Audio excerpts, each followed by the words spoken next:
ನಮಸ್ಕಾರ. ನಾವು ಸರ್ವಶ್ರೀ ಕಂಪನಿಯಿಂದ ಅಗ್ರಿಕಲ್ಚರ್ ಫೋಟೋನ ಕೊಡಲಿಕ್ಕೆ ರೈತರ ಹತ್ರ ಬಂದಿದ್ದೀವಿ. ರೈತರು ಇದ್ದಾರೆ. ನಮ್ಮ ಹೆಸರು ಶೇಖಪ್ಪ. ನಿಮ್ಮನ್ನು ಸರ್ ಪರಿಚಯ ಮಾಡಿಸಿದ್ದಾರೆ ಯಾರು? ನಮ್ಮ ಗೋಪಾಲ್ ಗೋಪಾಲ್ ಸರ್ ಆಲ್ರೆಡಿ ನಿಮ್ಮ ಹೊಲ ಕಬ್ಬಿನ ಹೊಲ ತೋರಿಸಿದ್ರಿ. ಒಳ್ಳೆ ಚೆನ್ನಾಗಿ 3.7 ಇದೆ ಅಂದ್ರೆ PH ಚೆಕ್ ಮಾಡೋಕ್ಕೆ ಹೋಗಿದ್ವಿ. ಸುಮಾರು ಕಡೆ ಎಷ್ಟು ಎಕರೆ ಇದೆ ಟೋಟಲ್ ಸರ್? ಇದೆ ಟೋಟಲ್ ಒಂದು 60 ಎಕರೆ, ಇದು 70 ಎಕರೆ ಒಂದು ರೀ ಸರ್. ಇದು ಒಂದು 40 ಎಕರೆ ಐತೆ ಸರ್. 70 ಎಕರೆ ಬೇರೆ, 40 ಎಕರೆ ಬೇರೆ. ರೈತರು ಫಾರ್ಮರ್ ಇದ್ದಾರೆ. ನಾವು ಒಂದು 5 ಎಕರೆಗೆ ಮಾಡಿರಿ ಅಂತೇಳಿ ಆಲ್ರೆಡಿ ಮಾತಾಡಿದ್ದೀವಿ ಗೌಡ್ರ ಹತ್ರ.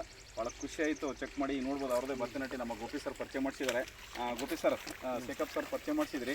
ಎಲ್ಲ ಹೊಲ ಚೆಕ್ ಮಾಡಿ ಬಂದರೆ ಏನು ಅನ್ಸುತ್ತೆ ಸರ್? ನಮ್ಮ ಸರ್ವಶ್ರೀ ಕಂಪ್ನಿ ಬಗ್ಗೆ ಅಗ್ರಿಕಲ್ಚರ್ ಕೊಟ್ಟಿದ್ದೀರಿ, ರಿಸಲ್ಟ್ ಎಲ್ಲ ಹೆಂಗೆ ಬರ್ತಾಯಿದೆ ಸರ್? ಎಲ್ಲ ಕಡೆ ಕೊಟ್ಟಿವಿ ಸರ್. ಭಾಳ ಚೆನ್ನಾಗಿ ರಿಸಲ್ಟ್ ಇದೆ. ಈಗ ಇವ್ರ ಕಡೆಯಿಂದ ರಿಸಲ್ಟ್ ತಗೋಬೇಕಂತ ಬಂದೀವಿ. ಈಗ ಅವರು ರಿಸಲ್ಟ್ ಹೆಂಗೆ ಕೊಡ್ತಾರೆ ನೋಡ್ಬೇಕು sir. Okay, thank you sir. ಪಕ್ಕ ರಿಸಲ್ಟ್ ಬರೋದು. ಭತ್ತದ ಸಸಿ ಕೂಡ ಕೇಳ್ತಾ ಇದ್ದಾರೆ ಇಲ್ಲೇ ನೀವು ಫಾರ್ಮರು. ಆಮೇಲೆ ಇದನ್ನು ಎಷ್ಟು ಎಕರೆಗೆ ಹಚ್ತಾ ಇದ್ದಾರೆ ಸರ್ ಟೋಟಲ್? ಒಂದು 15 ಎಕರೆಗೆ ಹಚ್ತೀವಿ ಸರ್. 15 ಎಕರೆಗೆ ಭತ್ತ ನೆಟ್ಟಿಗೆ ಹಚ್ತಾ ಇದ್ದಾರೆ. ನಮ್ಮ ಭೂಮಿಕಾ ಮೇಡಮ್ ಅವರು, ನಮ್ಮ ಗೋಪಿ ಸರ್ ಇವರೆಲ್ಲ ನಮ್ಮ ಶಂಕರ್ ಸರ್ಗೆ ಸೇರಿಸಿ ಕೊಡ್ತಾ ಇದ್ದಾರೆ ಅಗ್ರಿಕಲ್ಚರ್. ನಮ್ಮ ಸರ್ವಸ್ ರಿಪೋರ್ಟನ್ನು ನೋಡ್ಬೋದು.